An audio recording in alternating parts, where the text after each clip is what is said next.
Ops, pera aí. Ajuste de distância aqui. Acho que aqui tá bom, né? Estão me ouvindo bem? Ok. É, eu vou fazer hoje uma coisa um pouco diferente do que eu fiz, né, nas duas palestras do sábado. Aliás, quem aqui estava presente no sábado, escutou as duas palestras, ou pelo menos uma delas? Ok. Nem todos, né? Mas uma boa parte. Muito bem. Eu vou começar então com um esclarecimento em relação justamente a essa conexão entre as duas coisas, né? Eu não vou seguir exatamente o mesmo formato que eu apresentei no sábado.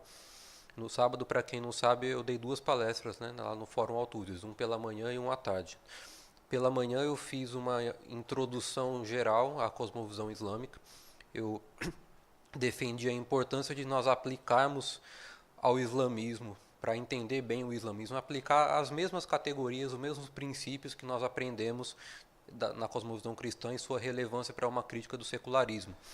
E tentei mostrar como se faz isso. Eu explorei um pouco a concepção islâmica de Deus, a concepção islâmica do homem, a concepção islâmica da revelação, mas não só num plano teológico, mas também tentando mostrar as implicações disso para a totalidade da vida e de que maneiras isso contrasta com a visão cristã sobre todos esses pontos. E na palestra da tarde, que foi onde eu abordei especificamente a questão da relação do Islã com a política, né, que é um tema especialmente polêmico e que interessa a muita gente, eu tentei também mostrar que no mundo islâmico a política, na cosmovisão islâmica, a política possui um papel diferente do que possui na cosmovisão cristã. E explorei isso tanto em termos de princípios, né, de princípios religiosos se desdobrando no terreno da política, e também no nos efeitos que isso tem, digamos, na psicologia do muçulmano e, e, e no efeito que isso produz à luz de toda uma série de experiências históricas, né, que os povos muçulmanos foram acumulando desde seu surgimento até hoje, e de que maneira isso desemboca então em determinados fenômenos como o terrorismo e como o totalitarismo islâmico nos tempos modernos. Eu não vou nem ter tempo, eu estou fazendo essa descrição bem geral para mostrar que foram palestras, digamos assim, cheias de conteúdo a respeito do Islã, a respeito de conclusões a que eu fui chegando a respeito do que é o Islã e do que isso implica para nós cristãos aqui no Ocidente, no Brasil em particular, mas é, dessa vez, na palestra de hoje, eu não vou fazer isso. Eu não vou fazer uma exposição sobre algum aspecto do Islã. Na verdade, eu estou pressupondo que já existe da parte de vocês, né, algum interesse em entender melhor o Islã. E, naturalmente, vocês devem saber que não se aprende muita coisa assistindo duas ou três palestras de uma hora de duração, né? Eu estou dando aqui alguns, algumas dicas preliminares, mas quem quiser de fato entender o assunto vai ter que se dedicar com os seus próprios esforços também. Então, como disse aí o Léo, eu estou há 13 anos estudando esse assunto, menos do que eu gostaria, né, porque eu estudo esse assunto junto com muitos outros e tenho outras coisas para fazer na vida além de estudar, mas dentro das minhas possibilidades, eu vim aprendendo de fato muitas coisas ao longo desses 13 anos, e eu vou focar aqui, na verdade, em algumas armadilhas, vamos dizer assim, algumas barreiras que existem para qualquer cristão ocidental, especialmente brasileiro, que se dedique a conhecer um pouco mais desse assunto. Na verdade, eu vou falar aqui ao longo da palestra de 6 desafios que eu considero especialmente importantes. Mas deixando claro que isso pressupõe que haja um interesse, né? Nem todo cristão necessariamente vai ter esse interesse, né? Para muita gente, o Islã é simplesmente uma religião obviamente falsa e um tanto esquisita, né? É uma postura que olha para aquilo e diz, não, é muito óbvio que esse negócio é errado. Eles negam a doutrina da Trindade, eles aceitam como sagrado o livro errado, aceitam como profeta um sujeito que não é profeta. Eles proíbem o consumo de vinho e permitem que o cara tenha 4 esposas, né? É muito fácil ver para muita gente que esse negócio não tem muito futuro. E é bom que seja assim, né? É bom que a gente perceba a obviedade da coisa. Mas, e aqui não vai nenhuma crítica a pessoas que se contentam com isso e decidem simplesmente não prestar mais atenção ao assunto. Ou pelo menos uma crítica no seguinte sentido: se dedicar ou se aprofundar no estudo de uma outra religião, seja ela o Islã, não é uma coisa que necessariamente Deus designou como tarefa para toda a igreja, né? Nós acreditamos profundamente naquela história da, da diversidade dos membros na unidade do corpo, né? Nós temos diferentes dons, diferentes interesses, diferentes aptidões a exercer dentro do reino de Deus. Então, não é necessário que todo mundo se interesse em islamismo, se torne especialista no assunto e profundos apologetas ao lidar com o Islã. Na verdade, a nossa obrigação, de fato, é nos interessar pela nossa fé, né? Nos interessar pela Bíblia, nos interessar por Jesus Cristo, nos interessar pelo Evangelho. Isso é uma coisa que todo cristão tem que se interessar, é um dever, né? Se interessar pelo Islã ou por qualquer outra falsa religião não é mandatório, não é normativo. E, no entanto, se ninguém se interessar por esse assunto, aí a igreja vai sofrer muito, nós vamos sofrer as consequências disso. Porque o Islã é um desafio que já antigo para a igreja e que vem se tornando para nós aqui no Ocidente, vem se tornando um desafio cada vez mais próximo. E eu penso que vai continuar assim durante muito tempo. Eu acredito que nas próximas décadas, por uma simples questão de extrapolação de tendências aí, acredito que nas próximas décadas nós vamos ouvir falar desse assunto cada vez mais e é importante que nós estejamos preparados, seja para evangelizar muçulmanos, se eles aparecerem na nossa frente, seja para ter uma visão adequadamente crítica sobre como a igreja deve agir na esfera pública de modo a conter determinadas ameaças, inclusive de cunho político e jurídico, e até talvez, né, no plano do Estado, ameaças militares e ameaças à segurança pública e assim por diante. Então, a igreja precisa se envolver em todos esses debates. Então, eu estou fazendo aqui a minha pequena parte na esperança de que esse assunto interesse a mais gente, ainda que não seja obrigatório para todos. Então, uma vez que esse interesse tenha sido despertado, aí sim nós chegamos ao desafio intelectual. E eu vou expor para vocês aqui brevemente, como eu disse. Deixa eu só conferir se são 6, isso exatamente. 6 itens que eu considero especialmente relevantes para ser levados em conta quando vocês estiverem se debruçando em maior ou menor grau sobre esse assunto. Bom, a primeira grande limitação, a primeira grande barreira, o primeiro grande impedimento que nós enfrentamos para entender o Islã, na minha opinião, ele não está fora, ele está dentro. É uma pura e simples falta de boa vontade.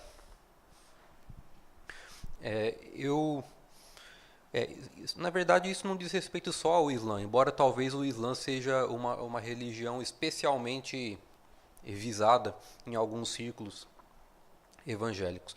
Mas, na verdade, no contato com qualquer outra fé diferente da nossa, com qualquer outra lealdade última, nós vamos sempre ser tentados a recusar uma coisa que é de importância fundamental, que é a capacidade que nós precisamos ter de nos colocar de fato existencialmente, claro que de maneira limitada, mas nos colocar no lugar da pessoa que possui aquela crença. Entender profundamente as razões, entender a perspectiva da qual ela vê a coisa, não para concordar com ela, não por um simples exercício de abstração, mas porque de fato nós estamos lidando, no fim das contas, com uma incredulidade, com uma forma de incredulidade que muitas vezes nos é estranha.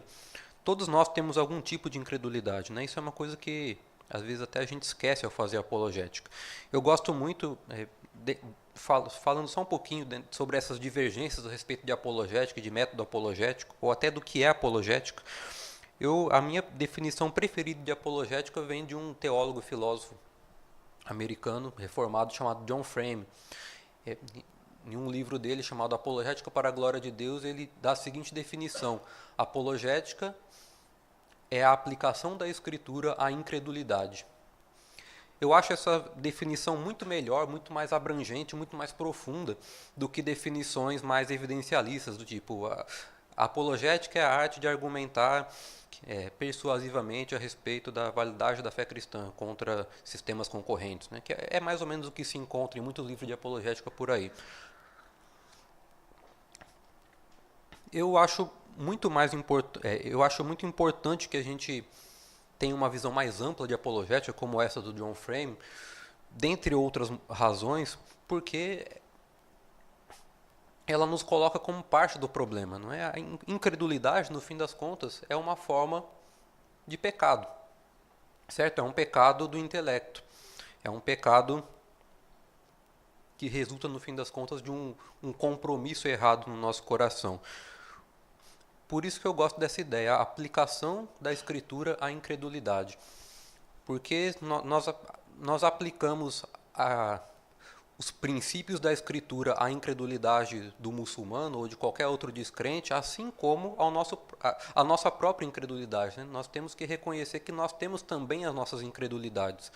Mesmo depois de convertidos, continuamos lutando com questões, continuamos resistindo, em alguma medida, às verdades que Deus quer nos ensinar. O nosso desafio constante ao longo da vida, ao santificar o nosso intelecto, é justamente submeter constantemente as nossas apreciações ao padrão máximo que vem da palavra de Deus. Então, vejam a diferença que isso faz. Quando nós reconhecemos que nós também temos as nossas incredulidades, ainda que elas não sejam últimas, né, como a da mente não regenerada, isso significa uma verdade que é um pouco desagradável, um pouco humilhante para muitos de nós. Nós precisamos reconhecer que, se nós não temos exatamente as mesmas incredulidades que um muçulmano tem, ou que um ateu tem, ou que um espírita tem, ou qualquer outro grupo que vocês queiram colocar como exemplo, não é por outro motivo, senão porque Deus não deixou. Deus, com a sua graça, ele nos resgatou dali. E para alguns de nós, algumas formas de incredulidade são muito mais naturais do que outras. Eu, por exemplo, vim de um ambiente de ciências exatas, e a minha primeira grande questão na vida foi uma luta intelectual contra o materialismo, contra aquele ambiente cientificista, positivista que domina a cultura científica. E eu passei aí alguns anos, do final da minha adolescência, começo da juventude, lutando com esse tipo de questão. São questões bem diferentes das que ocupam, por exemplo, um muçulmano ou alguém que está sendo tentado a se converter ao islamismo, por exemplo, ou ao catolicismo, ou a qualquer outra coisa. Mas são manifestações diferentes de incredulidade que todos nós temos o potencial para exercer. Então, se você buscar adequadamente no fundo do seu coração, você vai encontrar lá alguma afinidade, ou pelo menos alguma afinidade potencial daquilo que você tem no seu coração com o que poderia ser o tipo de incredulidade especificamente islâmica. E submeter isso à escritura, né, e aí eu acho a definição de John Frame muito importante, é fundamental pela simples razão de que a nossa razão foi criada por Deus para entender e aceitar as verdades que Ele nos comunica. Deus não deu ao homem uma razão para que ele julgue se a evidência que Deus proporcionou é adequada ou não, se o argumento que a Escritura apresenta é bom ou é ruim, para ficar procurando contradições na Bíblia para ver se você pega Deus ali no pulo ou não. Enfim, não foi para isso que Deus nos deu. Esse já é um uso apóstata, já é um uso rebelde da razão que Deus nos deu. Já é um mau uso. Na verdade, Deus nos deu a nossa razão para um fim muito mais positivo. Então, quando você coloca Deus em questão dessa maneira, ou quando você adota um outro conjunto de critérios ou adota uma outra pretensa revelação, como é o caso do Islã, você já está exercendo a incredulidade em relação ao Deus verdadeiro. Então, tudo isso para dizer que obter uma experiência interior análoga à do muçulmano, por mais que a nossa cosmovisão seja diferente da dele, por mais que as nossas questões são diferentes da dele, é um esforço difícil para muitos de nós, é um esforço árduo. Talvez eu vá encontrar muito mais gente tentada pelo catolicismo ou pelo ateísmo, que são forças bem mais palpáveis, bem mais, digamos, plausíveis no nosso contexto cultural, do que pelo islamismo. Mas ainda assim é um esforço que é possível. Se você, assim como é um dos lugares comuns, né, da nossa percepção cristã da maldade humana, é que se Deus não tivesse nos dado graça, nós poderíamos ser todos assassinos, estupradores, pedófilos ou qualquer outra coisa. É a mesma coisa no terreno das ideias. Nós temos que olhar para o muçulmano e pensar: olha, eu tenho todo o potencial para estar tão errado nas minhas convicções quanto ele, para pensar exatamente como ele. Se eu não penso, é exatamente por causa da graça de Deus. Essa percepção ela nos traz primeiro humildade, né? Mas é necessário ir além da mera humildade e tentar internalizar de fato, concretamente na sua mente, uma experiência de percepção da realidade semelhante à que aquele muçulmano possui. Isso eu acredito que é um requisito para que a gente adquira qualquer potencial para um diálogo mais produtivo com o muçulmano. Se a sua apreciação do Islã se resume a você olhar toda aquela listinha de heresias em que eles acreditam e dizer: puxa vida, que absurdo, não sei como é que algum maluco pode acreditar numa coisa dessa, você ainda está muito longe, né, de entender de fato como funciona a mente de um muçulmano. Se eu pergunto por que o muçulmano crê nisso e a sua resposta for porque ele é um idiota, você não, obviamente não é essa a resposta que ele dá para si mesmo. Então, se essa é a melhor resposta que você é capaz de dar, ainda que ela seja verdadeira num certo sentido, não é? Porque todo pecado é idiotice no fim das contas, mas você ainda não está perto de ser capaz de dialogar adequadamente com essa pessoa. Então, estabelecer essa conexão, que às vezes pode ser dolorosa, com a nossa própria incredulidade, é um requisito, eu acho, para se entender bem qualquer manifestação de incredulidade, embora algumas sejam mais fáceis, outras mais difíceis. E no caso do muçulmano pode ser das mais difíceis.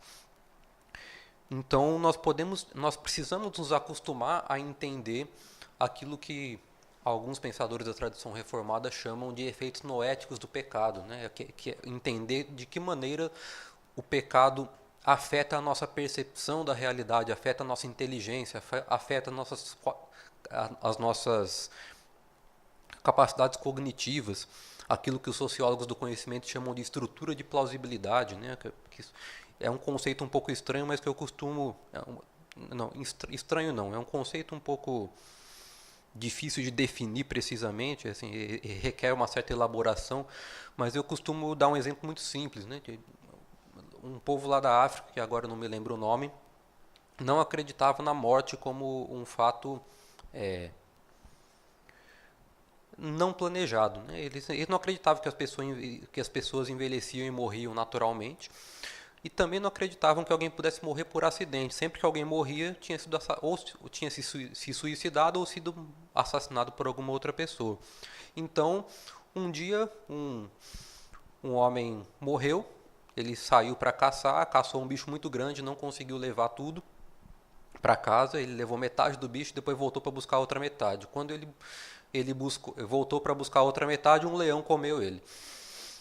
E aí o pessoal chegou à conclusão de que ele tinha sido morto pelo vizinho dele, que estava com inveja porque não conseguiu caçar nada. E o vizinho, no fim das contas, se convenceu de que ele mesmo... Na verdade, a explicação que deram foi: você foi lá, se transformou num leão e comeu o seu vizinho. E ele, no fim das contas, se convenceu: eu devo ter feito isso mesmo, embora eu não me lembre, mas essa é uma explicação plausível. Notem como é uma estrutura... Eu não dei nenhuma definição, mas vocês entendem agora o que é a estrutura de plausibilidade, né? A estrutura de plausibilidade desse povo é muito diferente da nossa. Eles acham muito plausível que alguém possa se transformar num leão e comer o seu vizinho. Eu não sei como é que um missionário nesse país ia fazer para se comunicar com esse pessoal, né? Para fazer tudo isso que eu estou dizendo, o que nós devemos fazer em relação aos muçulmanos. Mas notem que o princípio é claro. O pecado distorce a nossa estrutura de plausibilidade, distorce a maneira como nós enxergamos o mundo. E é necessário não só que nós reconheçamos isso, mas que nós reconheçamos como o pecado faz isso num caso concreto. Se você vê uma determinada configuração de pecados na sua frente, e entender como é que, partindo disso, a pessoa chega a tantas opiniões erradas, tantas visões erradas a respeito do mundo. E, inversamente, partindo dessas visões erradas, você conseguir chegar até os pecados mais fundamentais do coração, o que é importante no confronto apologético. Então, muitos de nós não estão dispostos a isso. Nós queremos, por inúmeros artifícios, parar num nível bem mais básico e nos recusar a reproduzir dentro de nós essa experiência interior da descrença alheia. E talvez seja por isso que quem melhor sabe se comunicar com um muçulmano geralmente é um ex-muçulmano, né? Ele teve aquela experiência, Deus permitiu que ele a tivesse. Assim como quem melhor se comunica com o ateu costuma ser o ex-ateu e assim por diante. Mas isso é natural que seja mais fácil para essas pessoas, mas isso não é uma desculpa para todos os outros, né? Nós não podemos, pelo simples fato de que nós não tivemos determinado tipo de incredulidade na nossa vida, tratarmos com desdém ou com impaciência quando Deus coloca no nosso caminho alguém que tem exatamente aquele problema. Nós deveríamos, não só em relação ao Islã, mas em relação a qualquer outra coisa, deveríamos nos esforçar mais, penso eu, para que essas coisas ficassem progressivamente mais claras na nossa mente.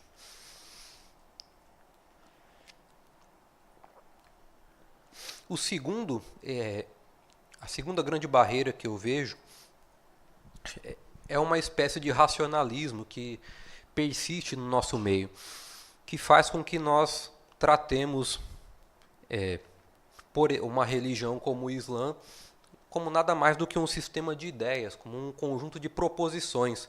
Então você olha lá e fala, não, eles não acreditam em Deus, no nosso Deus, eles não acreditam na Trindade, eles não acreditam na encarnação, na divindade de Jesus. Eles acreditam na inspiração do Alcorão e não na da Bíblia. Eles acreditam que se deve orar a Deus 5 vezes por dia. Então você faz lá uma listinha de coisas nas quais eles acreditam, ou uma listinha de coisas que eles rejeitam, e trata daquilo, como se aquilo fosse a religião islâmica, como se fosse aquilo que se devesse combater. Muitos dos nossos livros de apologética fazem isso, e não é uma coisa ruim em si, né? É importante que você saiba colocar, verbalizar um sistema de crença, seja o seu mesmo, seja o outro do qual você está discordando, dessa maneira. É fundamental, né? Para que a gente tenha um diálogo racional sobre qualquer coisa, esse é um ponto de partida fundamental. Mas essa nossa tendência de transformar tudo em sistema, de transformar tudo em um conjunto de proposições e de sair refutando essas proposições sem prestar atenção em mais nada, ela traz uma série de limitações. Primeiro que ela não vai além da superfície, né? Uma religião não é só um conjunto de proposições nas quais você decide crer.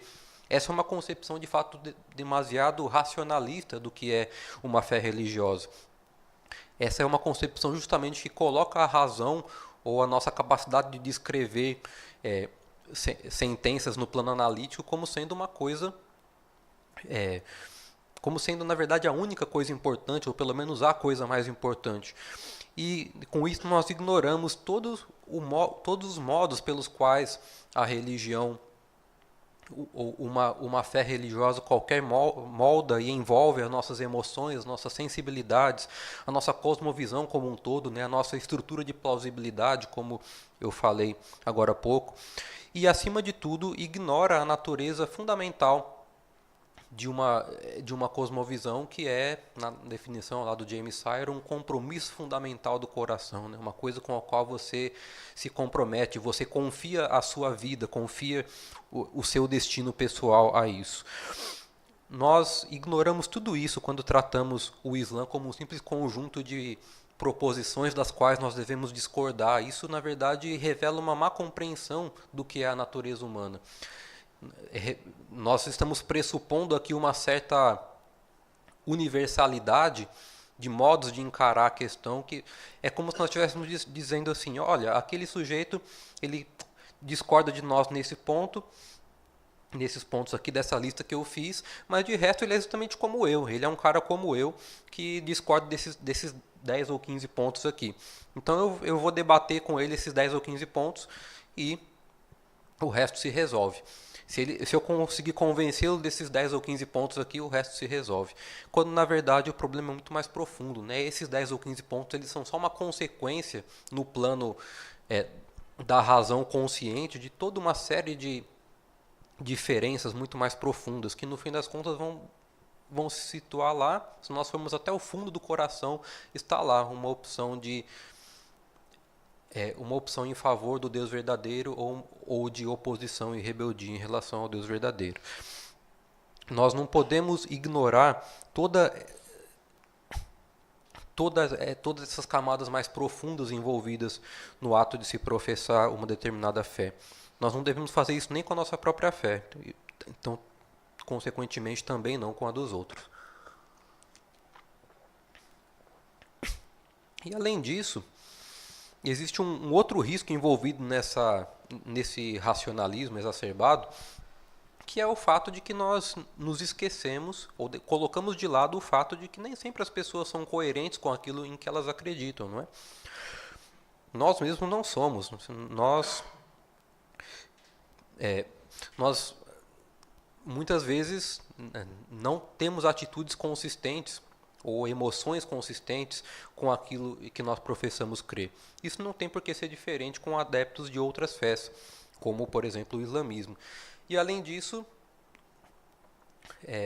nós perdemos de vista justamente a riqueza da pessoalidade envolvida, né? E, para o bem ou para o mal, as pessoas elas são muito diversas. Nós não podemos reduzir a fé islâmica a um conjunto de proposições e presumir daí que porque todos os muçulmanos ou todo um determinado grupo de muçulmanos crê nessas proposições, eles vão ter opiniões absolutamente idênticas a respeito de tudo que é importante e todo o resto, né?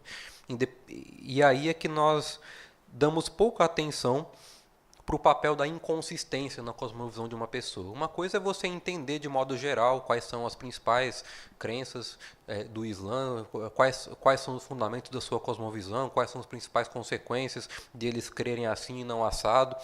Tudo isso é muito importante, mas quando você se depara com um indivíduo na sua frente, você tem que estar disposto a ouvir esse indivíduo.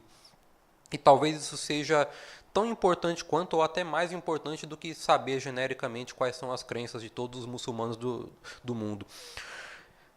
Nós ignoramos o papel da inconsistência e da ignorância das pessoas, muitas vezes. E isso é uma coisa que também faz muito mal, na medida em que nós não nos abrimos de fato para ouvir pessoas de carne e osso que estão escrevendo um livro que nós estamos lendo ou que estão sentados na nossa frente argumentando a respeito de determinado assunto, ou simplesmente não argumentando sobre nada, mas pessoas que Deus coloca no nosso caminho e que nós temos que estar com os olhos atentos para fazer por elas o melhor que nós pudermos. De todas essas maneiras, o racionalismo acaba atrapalhando e por isso ele se torna tão pernicioso na sua influência a respeito do modo como a igreja lida com essas questões envolvendo outras religiões, em especial o Islã. O terceiro ponto que nos atrapalha muito é a simples distância, né? Eu falei um pouco sobre isso no sábado. Nós estamos lidando aqui com uma religião que não só não é a nossa religião, como também é estranha a todo o contexto da nossa vida, né? Nós podemos com alguma facilidade entender um católico. Nós estamos num país que tem uma cultura de forte influência católica, né? Uma população majoritariamente católica, ainda que apenas nominal. Nós muitas vezes, né, por termos, acredito eu que por termos um inconsciente católico na nossa cultura, quando nós não prestamos muita atenção, nós nos vemos assumindo posturas semelhantes às dos católicos. Nós vemos isso até em nós mesmos, quanto mais lá fora. Talvez a gente consiga também entender com facilidade um ateu, porque nós somos doutrinados em uma determinada forma de secularismo, que pode ser mais ou menos explicitamente ateísta, desde que a gente entra na escola praticamente. Eu estava me lembrando outro dia de como nos livros de Monteiro Lobato, por exemplo, ele já tem lá, não que ele fosse exatamente um ateu, mas tem toda uma doutrinação secularista em alguns trechos lá de obras do Sítio do Pica-Pau Amarelo e por aí vai. Essas coisas vão entrando na nossa cabeça, se tornam parte da nossa paisagem, digamos assim, né? Nós podemos entender com mais facilidade quando um ateu aparece na nossa frente e diz que não crê na Bíblia, que acha isso uma grande bobagem. A gente pode discordar dele, ter bons argumentos para isso ou não, mas nós conseguimos facilmente nos colocar no lugar dele. Nós podemos entender bem também o espírita, né? O espiritismo é uma religião que surgiu ali na França, 150 anos atrás, estou falando da vertente kardecista especificamente. É relativamente fácil a gente se colocar no lugar do espírito, entender de que maneira a cabeça dele funciona, por que ele pensa naquilo, onde está exatamente o problema. A gente está lidando com uma pessoa que é culturalmente próxima. Com os muçulmanos a gente não tem, normalmente, essa facilidade. Porque o Islã é uma religião que não só possui uma tradição milenar que torna muito complicado entendê-la, mas também é uma tradição milenar que se desenvolveu quase toda numa civilização diferente da nossa. E, e isso faz com que muitas vezes aquelas categorias de pensamento às quais nós estamos tão acostumados, elas não funcionem muito bem, elas entram em colapso quando a gente tenta entender a cabeça de um muçulmano. Eu acho que para quem estuda qualquer coisa minimamente, vamos dizer, esotérica, né? Qualquer coisa que fuja do nosso senso comum, e você acaba se deparando com isso. Por exemplo, eu me lembro da primeira vez que eu li um livro de filosofia na vida. Eu tinha 17 ou 18 anos. Era um livro bem bobinho, assim, tinha lá, era dividido por um capítulo para cada tema, e em cada capítulo ele pegava um tema como política, ética, metafísica, seja lá o que for, e ia dando resumos das opiniões do que os principais filósofos ao longo da história falaram sobre aquilo. E eu lembro que eu comecei a ler aquilo e achei legal, adorei a leitura, mas hoje eu olho para trás e vejo que eu não entendi absolutamente nada. Porque eu pegava lá, por exemplo, capítulo sobre ética, né? Aí estava lá, Aristóteles dizia que a ética o objetivo da ética é a obtenção da felicidade. E eu olhei aquilo, isso mesmo, tem toda a razão. Aí virava a página. Segundo Kant, a ética consiste no cumprimento do dever, independente da felicidade. É isso mesmo, Kant está certo, Aristóteles está errado. Vamos para frente. Segundo Sartre, o cumprimento do dever é uma bobagem. Na verdade, o objetivo da ética é você se autenticar os seus atos por meio da imposição da sua vontade. É muito bem, é exatamente isso. Kant não sabia de nada. E aí, em todos os capítulos, eu terminava concordando com o último filósofo que falou, porque cada um simplesmente não... porque, no fim das contas, é simplesmente porque eu não estava acostumado a refletir direito sobre aquele assunto, não é? A gente gasta um tempo da nossa vida tentando, quando você vai estudar um negócio que você nunca estudou na vida, você tem dificuldade de adequar a sua mente. É por isso que os livros de matemática são tão cheios de exercícios, né? Não sei se alguém aqui já tentou ler um livro de matemática e não fazer nenhum exercício. Depois de 2 semanas, ver o que é que você se lembra. Não lembra nada. As coisas entrarem na nossa cabeça, elas fazem um esforço considerável. A nossa razão ela tem que se acostumar a proceder de determinada maneira, a se familiarizar com determinado ambiente.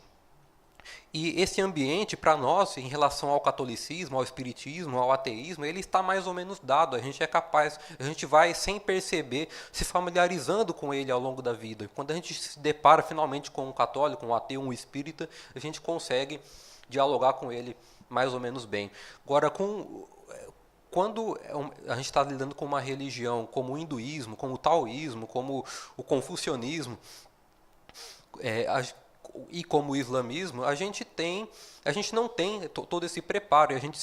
Então é muito fácil que a gente se ponha a estudar o assunto e saia tirando conclusões tão superficiais, tão ridículas quanto as minhas lá na minha primeira leitura de filosofia. A gente precisa aprender a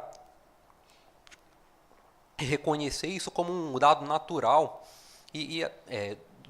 do modo como a nossa mente funciona e a não confiar demais nas nossas conclusões quando elas são claramente inadequadas e quando a gente sente que a nossa mente não possui firmeza não encontrou ainda onde se escorar, onde se apoiar ao lidar com determinado assunto.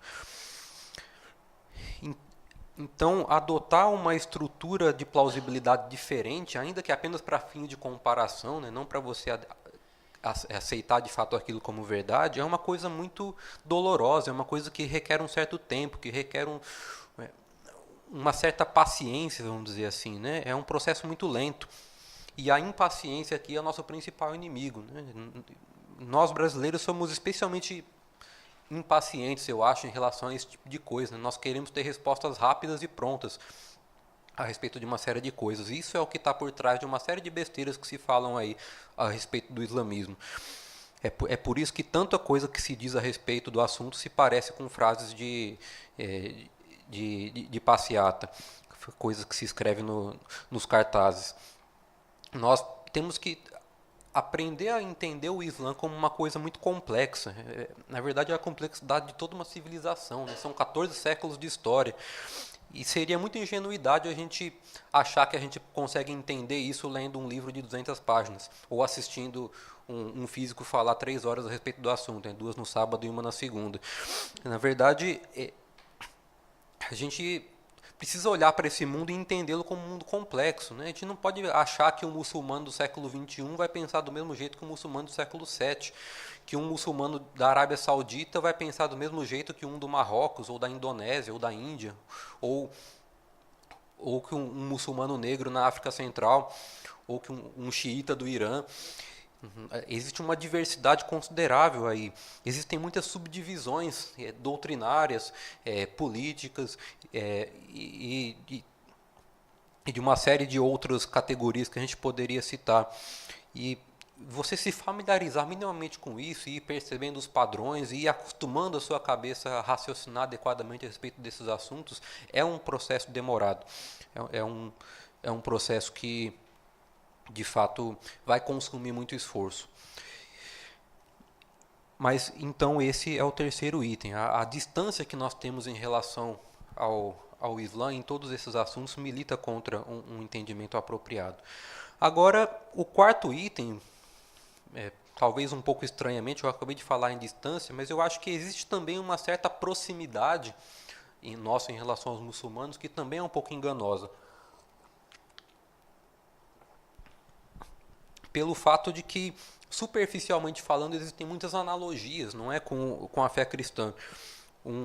Uma defesa ferrenha do monoteísmo, para nós protestantes principalmente, a ideia de uma revelação de Deus codificada em um livro,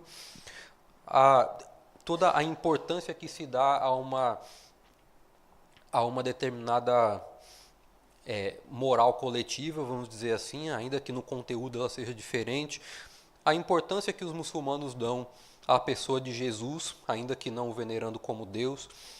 Enfim, daria para a gente pensar em muitos pontos de afinidade, pelo menos num certo grau de superficialidade, vamos dizer assim, que tornam isso muito natural para a gente pensarmos nos muçulmanos como sendo uma religião mais ou menos próxima.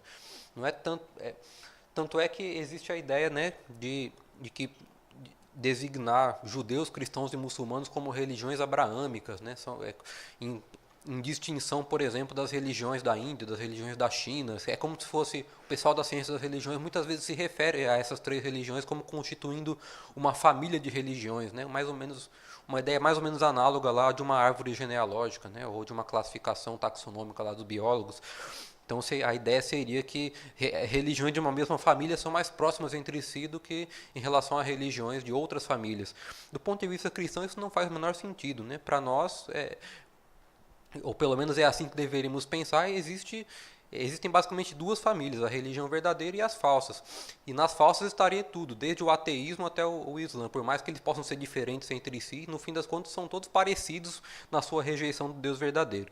Mas quando a gente rejeita ou relativiza essa maneira fundamentalmente bíblica de interpretar o mundo, então a gente começa a elaborar outros esquemas segundo outros critérios, né, que são mais superficiais, mas que não são reconhecidos como mais superficiais. Então, isso vale tanto no contexto No nosso inconsciente mesmo, nós como cristãos às vezes tendemos a pensar dessa forma, como também no mundo secular, né? Então, por exemplo, quando caíram lá as Torres Gêmeas, né, em 11 de setembro de 2001, alguns dias depois o ilustre escritor português José Saramago escreveu uma coluna lá num jornal, que foi reproduzido aqui no Brasil, dizendo que a culpa era do monoteísmo, né? Porque os monoteístas são pessoas muito convictas em relação às suas certezas daquilo em que elas acreditam, e ao contrário dos politeístas, né, que podem ter um monte de deuses, então eles são naturalmente mais tolerantes. Então ele tentou juntar tudo num pacote só e botar a culpa por implicação nos cristãos e nos judeus também, pelos atentados terroristas ali do 11 de setembro. Mas ele está se baseando em um certo senso, né, de proximidade entre cristãos e muçulmanos faz parte da nossa cultura. Se houve gente que achou que isso valia a pena ser publicado num jornal, ou se for por algum outro motivo que não a fama do autor, né, porque justamente isso está muito difundido na nossa cultura. E nós tendemos, de fato, ainda que não percebamos, às vezes, a imaginar os muçulmanos como sendo mais próximos de nós do que realmente são. E, mais uma vez, aquele racionalismo atrapalha, né? A gente, como eu disse, a gente pega aquela lista de divergências teológicas e combate aquelas divergências, mas como se tivesse um pressuposto por trás de que, tirando aquilo, nós somos mais ou menos a mesma coisa. Ou seja, se você corrigir o Islã ali em uma certa quantidade de pontos, ele vira um cristianismo, ou vira pelo menos um judaísmo um pouco mais esquisito, né? Um cristianismo com dogmas um pouco diferentes. E é interessante que a gente atente para isso, porque isso é um problema já antigo na igreja. Por exemplo, o primeiro teólogo cristão que refletiu sobre o Islã, que escreveu sobre isso, vocês sabem quem foi? Foi um sujeito chamado João de Damasco, João Damasceno, conforme a tradução que vocês leiam. Um teólogo do século VIII.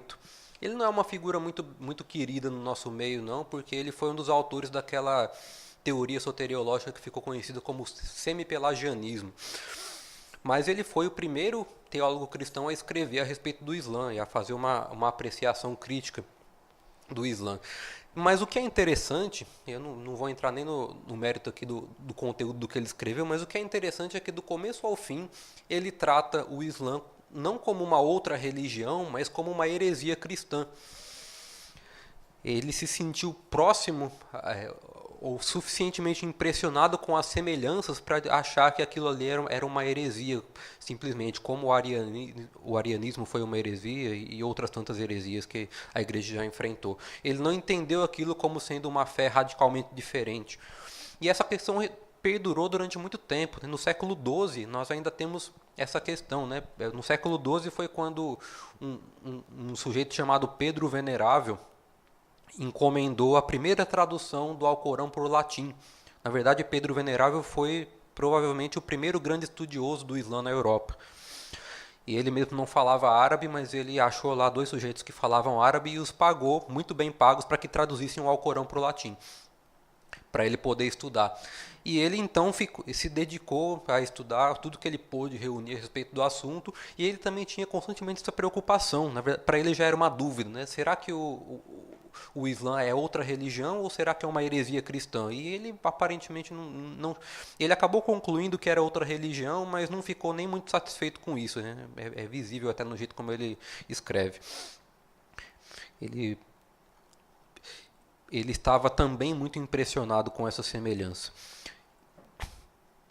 No meu caso, isso apareceu, eu acho que eu mencionei, tá, em uma das palestras do sábado, nas minhas leituras do Alcorão. A primeira vez que eu li o Alcorão, tinha uma série de coisas lá que eu não percebi como sendo muito diferentes, simplesmente porque não estavam declaradas, né? Por exemplo, eu citei na palestra, na primeira palestra do sábado,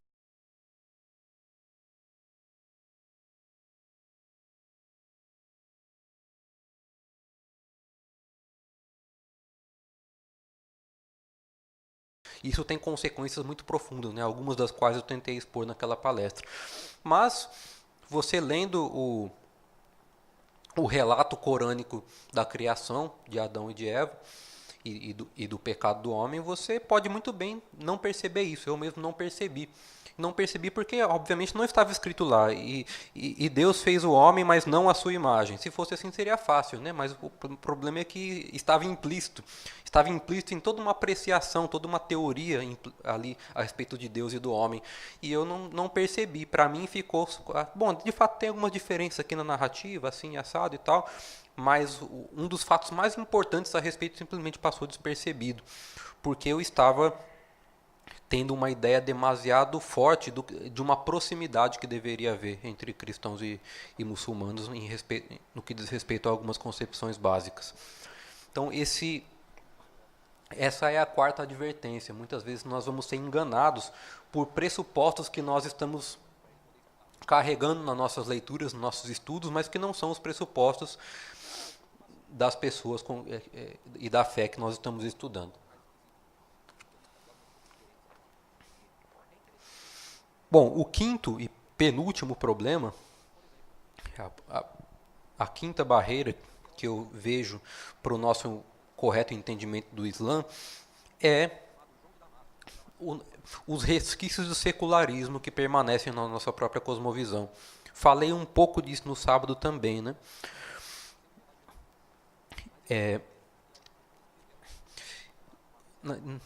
Isso já começa a se revelar no fato de que, para muitos cristãos, o tema do Islã é um tema que desperta emoções muito fortes. Mesmo quem nunca viu um muçulmano na sua frente, muitas vezes fala do tema com uma paixão muito grande. E eu tenho visto que, infelizmente, uma das razões para isso, é claro que não é a única, e para muitas pessoas não é nenhuma razão muito importante, mas frequentemente é uma razão importante, o simples fato de que o Islã, ao contrário de tantas outras religiões com as quais nós nos deparamos e contra as quais nós lutamos, é uma religião que tem uma afinidade muito grande com a política. Falar sobre o Islã é falar sobre política internacional, muitas vezes. É falar sobre ameaças à nossa civilização judaico-cristã, como alguns gostam de dizer. E a política é nada mais, nada menos, na minha opinião, do que um dos grandes ídolos do nosso tempo. Talvez o maior ídolo do nosso tempo. É aquele lugar de onde nós esperamos, de onde a nossa civilização como um todo decidiu esperar a redenção. Então, mesmo quando nós não adotamos uma perspectiva secularista, ou pelo menos integralmente secularista a respeito da política, nós muitas vezes nos vemos nos portando dessa maneira, ou racionalmente, intelectualmente, ou pelo menos emocionalmente, quando tratamos desse assunto. Quando tentamos entender o Islã, nós nos vemos fundamentalmente não como uma fé adversária da verdade bíblica, mas como um povo bárbaro adversário da nossa civilização e da nossa cultura. E se nós formulamos a coisa dessa maneira, se isso é a coisa mais importante que nós sentimos necessidade de dizer a respeito do Islã, então, para mim, isso já é um sinal de que nós estamos trocando algumas prioridades. E já que estamos falando disso, existem basicamente duas maneiras, né, erradas pelas quais nós vemos o Islã em relação a esse assunto. São as duas vertentes que estão em ação no mundo secularizado, duas grandes, digamos, posições ou opiniões a respeito do que é o Islã e do que se deve fazer com ele. O primeiro é o do multiculturalismo, que vem de uma tradição intelectual já razoavelmente bem consolidada no nosso mundo acadêmico, que é o de não conseguir enxergar uma instância normativa acima da cultura. Né? É de tratar os valores como sendo culturalmente condicionados e apenas culturalmente condicionados. Então, o argumento, no fim das contas, é que se os nossos valores são de fato incompatíveis com os valores do muçulmano, e alguns não vão nem dizer isso, né? Mas são incompatíveis, mas nós não podemos dizer que nossos valores são melhores que os deles, porque cada povo tem o seu valor e não existe um critério objetivo pelo qual um possa ser considerado melhor e o outro pior. Então a verdade é relativizada nesse plano, no plano moral aplicado ao discernimento do valor comparativo, vamos dizer assim, das culturas. E contra isso existe uma turma mais apegada a uma defesa dos valores ocidentais, da superioridade dos valores ocidentais em relação aos valores de outras civilizações. Então esse pessoal tende a se portar como defensor do nosso legado civilizacional. É claro que, num certo sentido, nós cristãos vamos nos identificar mais com esse segundo grupo, embora devêssemos fazer isso sem todo esse apego emocional ou retórico a essa abstração chamada Ocidente. Mas o grande problema, na verdade, não é o fato, não para por aí. O grande problema é que, enquanto o outro lado trata a verdade como relativa, o lado de cá trata da verdade como sendo uma coisa muito simples, uma coisa muito óbvia que pode ser vista por qualquer um e declarada de maneiras muitas vezes iradas, de maneiras simplórias, né? com frases dignas de meme de Facebook ou de passeatas de protesto contra ou a favor do impeachment, ou seja lá o que for. Nós muitas vezes não conseguimos ou provavelmente não queremos ir além do baixo nível de debates desse tipo. Né? A verdade é contida e confinada em chavões e normalmente pronunciadas com gritos e socos na mesa. Nós precisamos ir além disso, nós cristãos, nós igreja brasileira, precisamos ir muito além disso se nós quisermos elaborar uma resposta eficaz ao desafio que o Islã nos apresenta e vai continuar nos apresentando cada vez mais. Porque nós podemos concordar que a verdade não é relativa. Esse segundo grupo tem razão quando critica o primeiro grupo, porque o primeiro grupo diz que a verdade é relativa. Mas nós precisamos entender que a verdade, embora não seja relativa, ela é delicada. Ela tem que ser tratada, tem que ser manuseada com muito cuidado. Se nós vamos fazer cirurgia, nós vamos botar uma luva de boxe na mão de um cirurgião, de um neurocirurgião e mandar ele operar alguém, não vai funcionar. A luva de boxe não é um instrumento adequado para isso. É necessário ter muita delicadeza, muito cuidado. Nós estamos lidando com verdades difíceis, com verdades importantes demais para ser resumidas em frases de efeito e ser declaradas com socos na mesa. Nós precisamos de uma postura emocionalmente em primeiro lugar, mas indo muito além disso, uma postura mais saudável, mais de acordo com a prudência que a Bíblia nos recomenda ao tratar de qualquer assunto.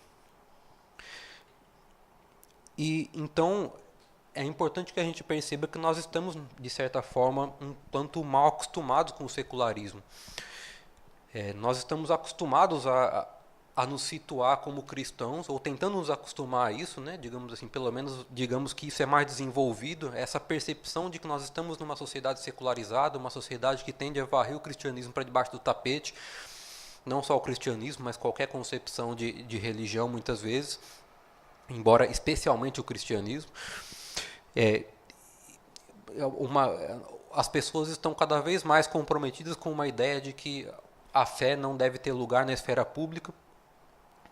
E nós estamos muito acostumados a nos opor a esse tipo de discurso. E quando nós encontramos um desafio radicalmente diferente desse, como é o que o Islã apresenta, porque o Islã se apresenta também como uma oposição fundamental ao islamismo, como uma oposição fundamental desculpe, eu quis dizer, o islamismo se apresenta como uma oposição fundamental ao humanismo ocidental, que eles consideram arbitrário, consideram também rebelde contra Deus, e pretendem apresentar um absoluto que se declara como religioso, sem o menor constrangimento. Então era o momento, como eu tentei argumentar na primeira palestra de sábado, era o momento de nós então opormos princípio a princípio e discutir as coisas e tomar ações nesses termos. Mas nós muitas vezes nos vemos como despreparados porque não estamos acostumados a lidar com a coisa dessa maneira. E finalmente, a última grande barreira que eu vejo é que nós deveríamos, penso eu, estar um pouco mais empenhados, pelo menos, em procurar as melhores versões do islamismo na hora de fazer a nossa apologética, de fazer a nossa crítica. Por que eu digo isso? Isso é uma coisa que parece estranha, né, a muita gente. Mas se vocês olharem a nossa apologética, muito da nossa apologética em geral, e muito até da nossa produção intelectual de modo geral, fora do domínio estrito da teologia, vocês vão ver que nós, cristãos protestantes, tendemos muitas vezes a produzir coisas superficiais, coisas feitas para o consumo em massa, coisas que alcancem um grande público, mas não necessariamente com uma grande qualidade de discussão. No caso da apologética islâmica, isso também é verdade, ou melhor, da apologética cristã contra o Islã, isso também é verdade. Existe bom material disponível, bons livros, por exemplo, a respeito do Islã, de um ponto de vista intelectualmente satisfatório, mas eles não são a maioria. A maior parte dos livros que nós vemos criticando o Islã fazem isso de uma maneira superficial, de uma maneira que um crente médio vai pegar lá e ler o livro e entender, e se ele encontrar um muçulmano, ele vai saber o que dizer para aquele muçulmano, pelo menos superficialmente. Claro que não é nada, isso não é um problema em si, é importante que haja esse tipo de obra, é importante que uma grande quantidade de pessoas tenha acesso a isso. Mas, assim como as críticas que nós cristãos recebemos têm graus, têm qualidades muito variadas, e assim como nós não nos sentimos, digamos assim, respeitados ou bem confrontados quando você entra num site ateu aí falando com um monte de bobagem sobre a fé cristã, encontrando contradições na Bíblia de uma maneira até risível. Enfim, assim como é fácil montar espantalhos em relação à nossa fé, nós deveríamos também estar empenhados em procurar formas melhores e formas mais profundas de encarar o desafio do Islã. Porque eu acredito de fato que se nós vamos criticar qualquer coisa, em qualquer tipo de movimento, em qualquer religião, em qualquer movimento político, em qualquer visão, em qualquer teoria acadêmica sobre qualquer assunto, se nós vamos criticar o evolucionismo, ou o esquerdismo, ou o anarquismo, ou qualquer outra coisa, você sempre vai ter representantes com diversos graus de competência, né, e de propriedade, de conhecimentos e de capacidade de argumentação e por aí vai. E a minha impressão é que muitas vezes nós estamos mirando, quando nós criticamos os muçulmanos, nós não estamos mirando os melhores muçulmanos, nós estamos mirando nos médios para baixo. E isso vai trazer más consequências, talvez já esteja trazendo más consequências, eu penso para a nossa capacidade de abordar esse assunto. Porque o Islã, ele já foi, o mundo árabe em especial, já foi uma grande civilização em termos de produção cultural, em termos de arte, de ciências, de filosofia e de uma série de outras coisas. E embora nos últimos séculos ele tenha decaído enormemente, esteja se tornando cada vez mais um território bárbaro, ainda existem pessoas ali empenhadas em preservar o que resta da alta cultura islâmica de outrora. E se nós não deveríamos nos enganar a respeito da capacidade de alguma dessas pessoas. Existe inteligência e existe sofisticação intelectual do lado dos muçulmanos também. Muitos deles são extremamente bem preparados no sentido de fazer uma boa crítica, não só teológica, mas uma boa crítica da nossa civilização, da nossa cultura, do nosso secularismo, e apresentar um discurso que é, ao mesmo tempo, coerente até certo ponto e também até intelectualmente sedutor para uma mentalidade ocidental, inclusive. Nós deveríamos, penso eu, estar melhor preparados para encarar nesse sentido o melhor Islã possível. Não é porque o melhor Islã possível seja bom em qualquer sentido absoluto, mas porque existem de fato dimensões da coisa que não estão sendo muito bem abordadas pela apologética cristã. Bom, esses são os pontos que eu tinha para apresentar, mas eu não quero terminar a palestra simplesmente com um incentivo negativo, né? Precisamos evitar isso, isso e aquilo. E para mim, para o meu tipo de personalidade, é extremamente fácil fazer isso. Eu sou, apesar de eu ter terminado aquele capítulo de ética, né, discordando de Kant, na verdade, no meu temperamento eu sou muito kantiano. Eu sou muito mais do que deveria ligado a uma ideia impessoal de dever, né? E essa é uma coisa que Deus me puxa a orelha de vez em quando para eu parar com isso. Mas então eu gostaria de deixar de falar simplesmente não façam isso, não façam aquilo e dar um testemunho um pouco mais positivo sobre as recompensas, o que nós temos a ganhar se nós nos dedicarmos a entender um pouco melhor o Islã. E claro que, além de coisas óbvias como poder fazer uma melhor apologética contra o Islã ou adquirir uma melhor cultura geral, existem pelo menos 3 pontos aqui que eu acho que eu vou comentar brevemente, mas que eu pensando ao longo dos últimos anos, e quanto mais eu penso nesse assunto, mais eles se me afiguram valiosos.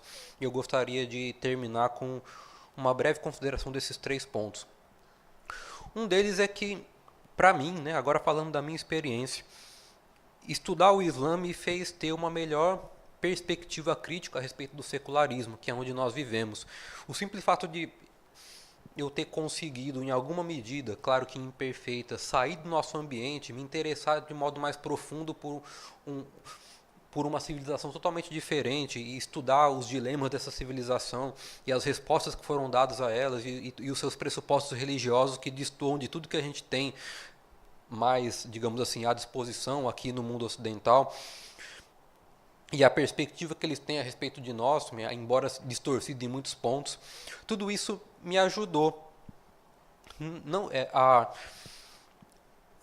a ver o mundo secularizado em que nós estamos como uma coisa um pouco menos óbvia ou autoevidente, né?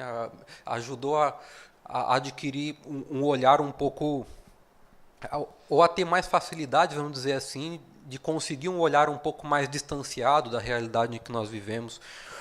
Né, o filósofo espanhol Ortega y Gasset, né, José Ortega y Gasset, dizia isso, que quando nós nos familiarizamos com outras situações, nós conseguimos entender melhor a nossa própria situação, porque nós temos outras referências para avaliá-la. E isso, para mim, é extremamente verdadeiro em relação a esse assunto.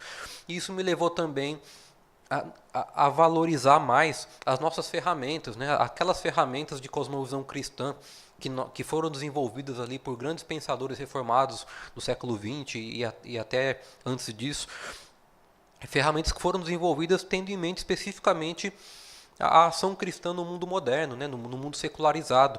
Mas eu comecei a perceber que muitas delas são úteis também fora desse ambiente. E isso se tornou, me levou a valorizar mais o legado intelectual que nós, cristãos reformados, recebemos dos nossos antecessores. Um segundo benefício, que para mim é muito precioso também, é que essa experiência me deu um melhor discernimento da incredulidade. Né? Voltando lá à definição de apologética do John Frame, a aplicação da escritura à incredulidade. Isso não só da incredulidade em geral, da ideia de incredulidade, ou de quantas formas a incredulidade pode nos pegar, pode nos tentar, mas também, falando de maneira bem pessoal e de um ponto de vista existencial, me ajudou a discernir melhor a minha incredulidade. Me ajudou a colocar diante de Deus em arrependimento determinadas dificuldades intelectuais que de outro modo eu talvez não tivesse chegado a descobrir que existiam. E isso foi de grande benefício para a minha vida espiritual. E finalmente, o contraste, né, na medida em que eu fui discernindo aquilo que alguns filósofos reformados chamam de a unidade do pensamento apóstata, né? Isso me levou a entender melhor, de um sentido mais abrangente, de quantas maneiras a apostasia pode se revelar. Nós estamos acostumados na nossa cultura com algumas delas, mas existem muitas outras.